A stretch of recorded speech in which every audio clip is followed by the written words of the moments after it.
la tecnologia è diventata protagonista nel nostro mondo ed è diventato un elemento strutturale della nostra società. Ed è un elemento che abilita l'evoluzione della nostra società, l'evoluzione del nostro lavoro, l'evoluzione del nostro modo di pensare. Ed è talmente pervasiva da aver ottenuto un ruolo fondamentale sostanzialmente in ogni attività umana. È entrata nella nostra vita, è entrata nel nostro lavoro e in questo momento, con l'esigenza che abbiamo di rispondere al bisogno di efficientamento del nostro pianeta, deve entrare nelle nostre case, perché le nostre case sono una delle fonti di spreco più importanti del pianeta. Non sono l'unica, ma sono una fonte importante. Che succede?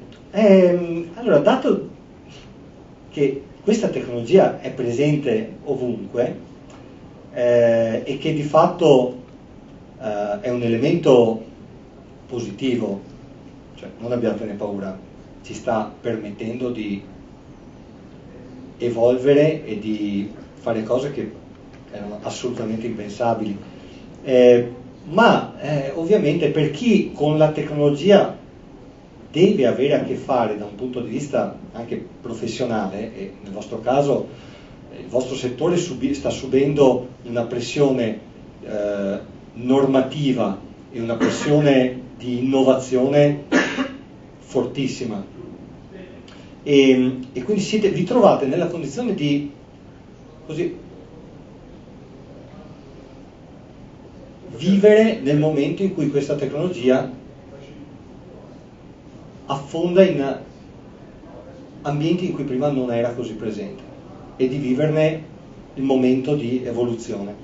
E per chi opera nella tecnologia c'è un problemino, è aumentato il livello di complessità da gestire. Cioè una singola persona o una singola competenza non è più in grado di governare un singolo progetto. E la cosa interessante, e per cui io sono qui, è che nel nostro ambito dell'informatica questo problema l'abbiamo dovuto affrontare una ventina d'anni fa. Perché il nostro ambiente è di una complessità spaventosa e il vostro lo diventerà ugualmente. Cioè, noi abbiamo strati di tecnologie fantastiche, ma una quantità incredibile, abbiamo una corsa rapidissima all'innovazione e anche per noi, molti anni fa, anzi in realtà con la nascita della stessa informatica e dell'IT, abbiamo dovuto affrontare il problema di gestire la complessità, e non c'è altro modo per gestire la complessità per l'essere umano che quello di lavorare in team. Punto.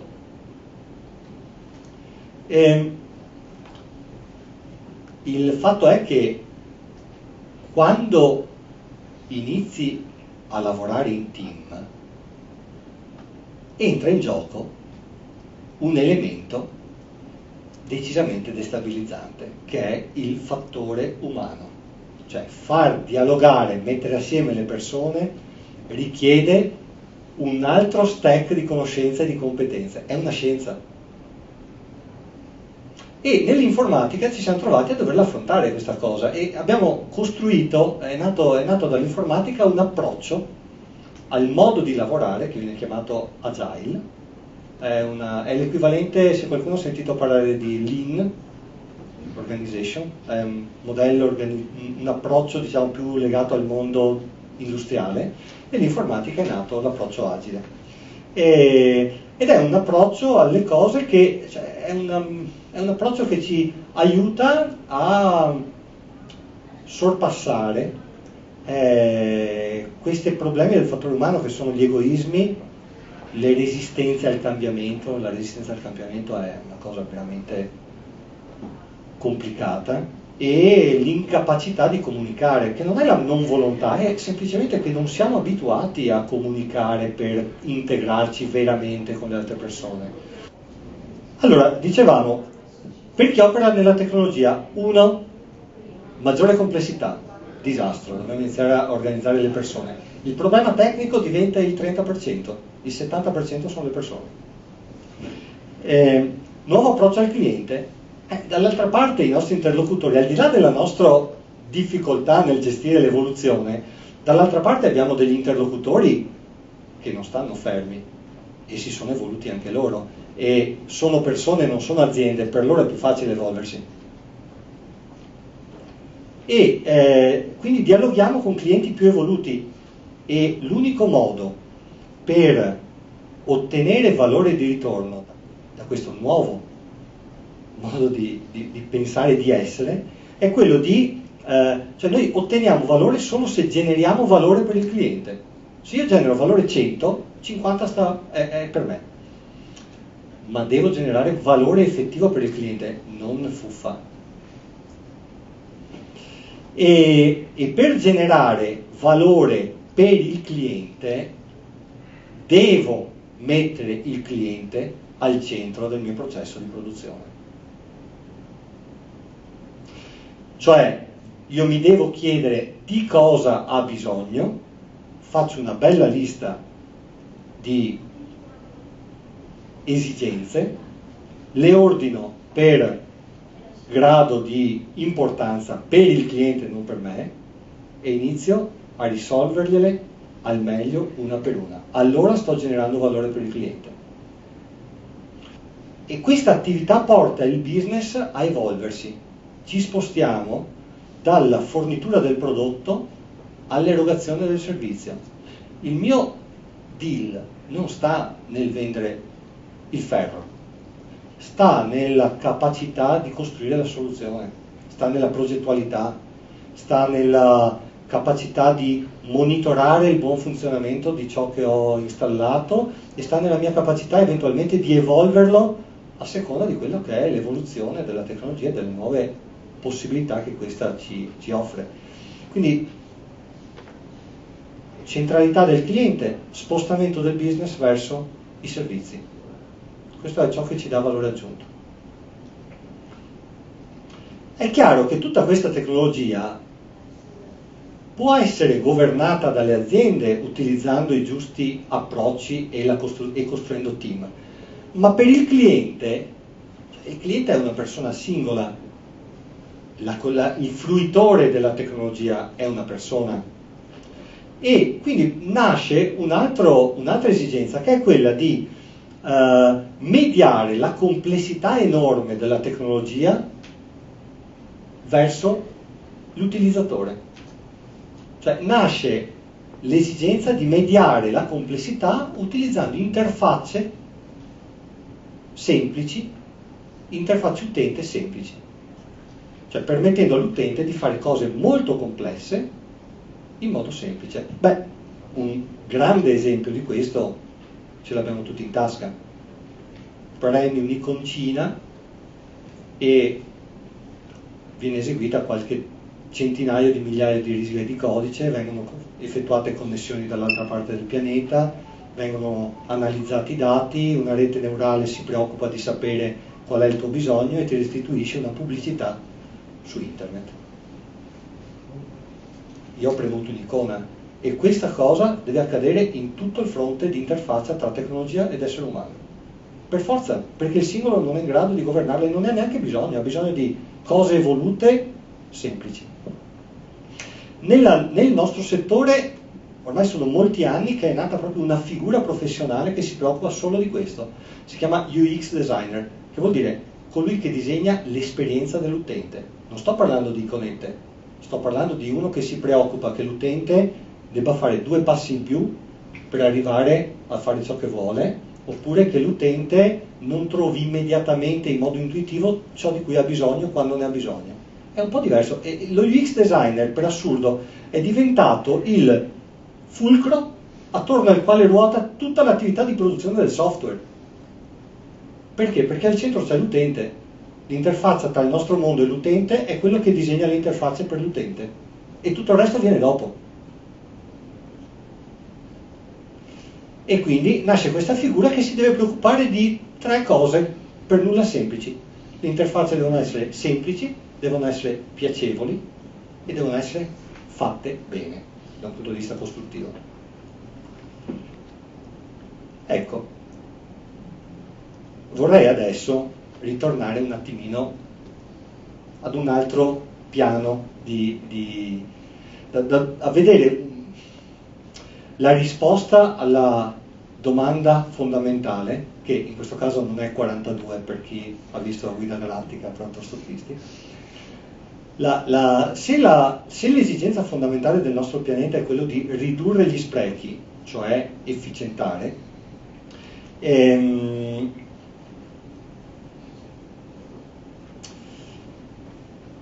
vorrei vedere un po' dall'alto che cosa sta facendo la nostra specie umana.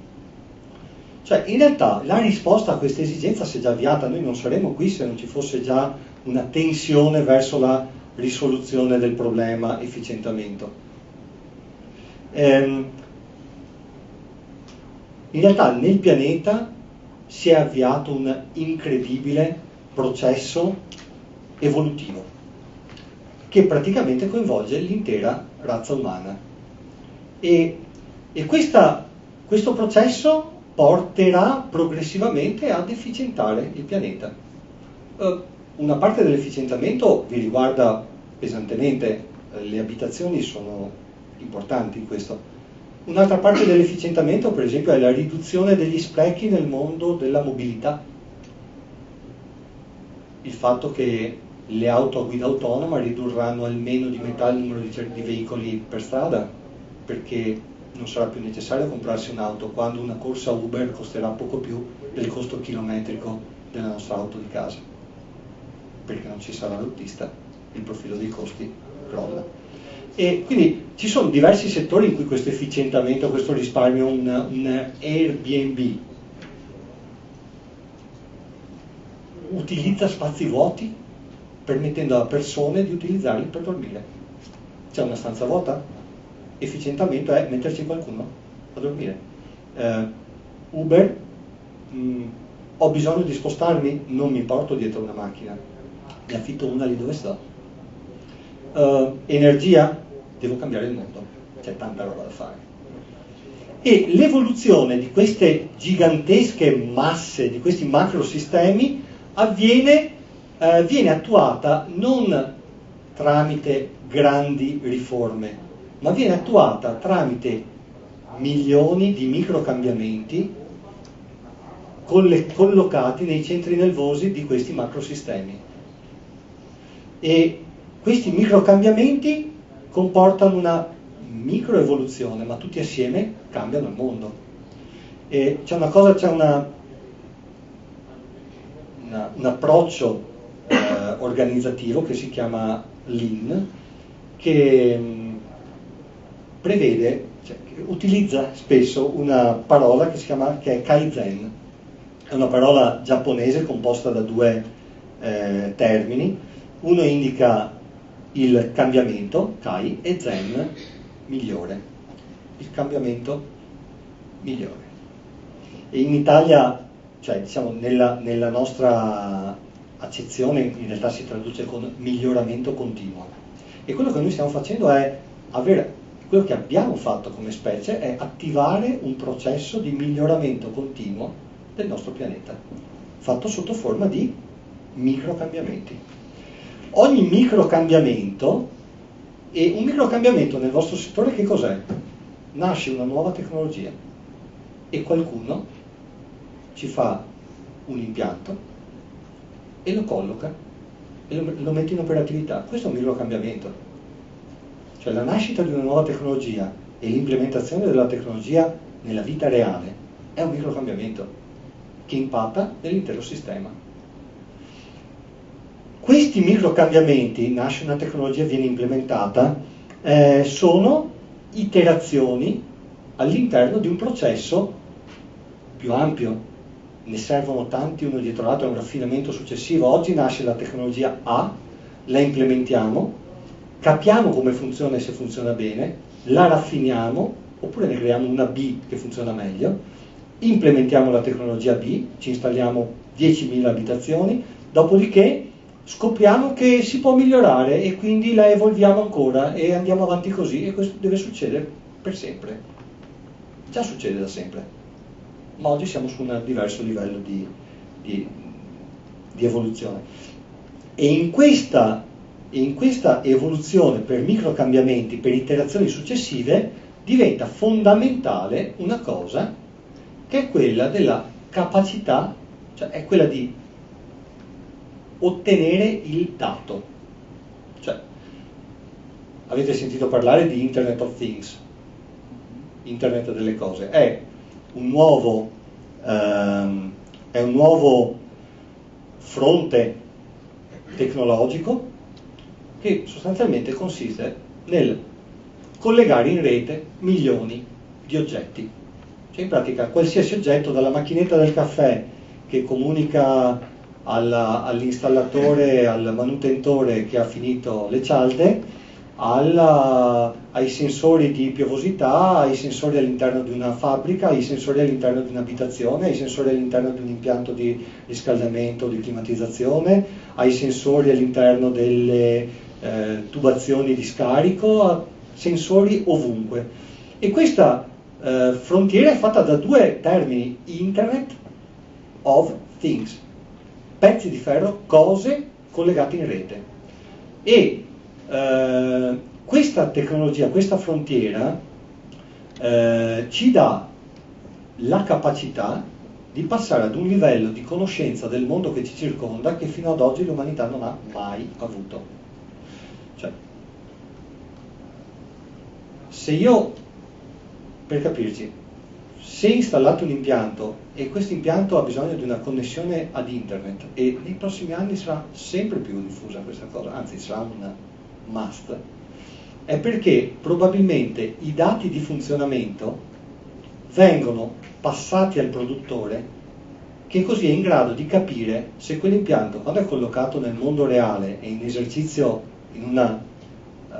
nella vita di tutti i giorni, rende quanto si aspettavano rendesse, e come, cioè quindi ottiene informazioni di ritorno fondamentali per far partire il ciclo, l'iterazione di cambiamento successiva. Quindi il processo è: scopro una tecnologia, la implemento, la colloco sul mercato, una volta che viene utilizzata ne analizzo i dati di ritorno, milioni, quantità di dati immani, che in tutto il mondo già oggi vengono raccolti e analizzati su fronti incredibili, e questi dati ci aiutano a far partire il processo successivo di evoluzione. E una cosa carina dell'Internet delle cose è che trasformerà anche le cose. Cioè il fatto di avere un oggetto, cioè noi avremo degli oggetti che ci inviano informazioni che prima non avevamo. La seconda cosa che accadrà è che questi oggetti saranno realizzati in modo tale da potersi evolvere.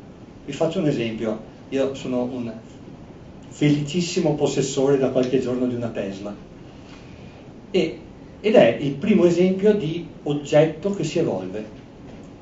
Cioè è un'auto che cambia il suo funzionamento, le sue caratteristiche, le sue prestazioni, la sua sicurezza con un aggiornamento software. La prossima settimana, anzi sono 2 giorni che è uscita un aggiornamento on the air per cui praticamente il radar che sta sulla punta dell'auto sarà utilizzato in un modo diverso e aiuterà a risolvere l'unico caso di incidente mortale che è accaduto in modalità autopilot. Ma fino all'altro ieri avere un oggetto che si evolveva, cioè il fatto di comprare un oggetto e che questo oggetto dopo un anno fosse diverso dal giorno in cui l'hai comprato, non esisteva. Invece in futuro questa cosa accadrà, cioè nasceranno nuove famiglie di oggetti, elettrodomestici, caldaie, automobili che non solo manderanno i dati alla loro casa madre, ma che avranno già di partenza al loro interno ciò che serve per consentire il cambiamento del loro funzionamento. E questa cosa, spero, io lo credo fortemente, ci porterà ad un nuovo concetto. Noi supereremo finalmente l'obsolescenza programmata, compreremo magari degli oggetti più costosi, ma godremo di una cosa che sarà un qualcosa tipo una longevity programmata dei pezzi di ferro che compriamo.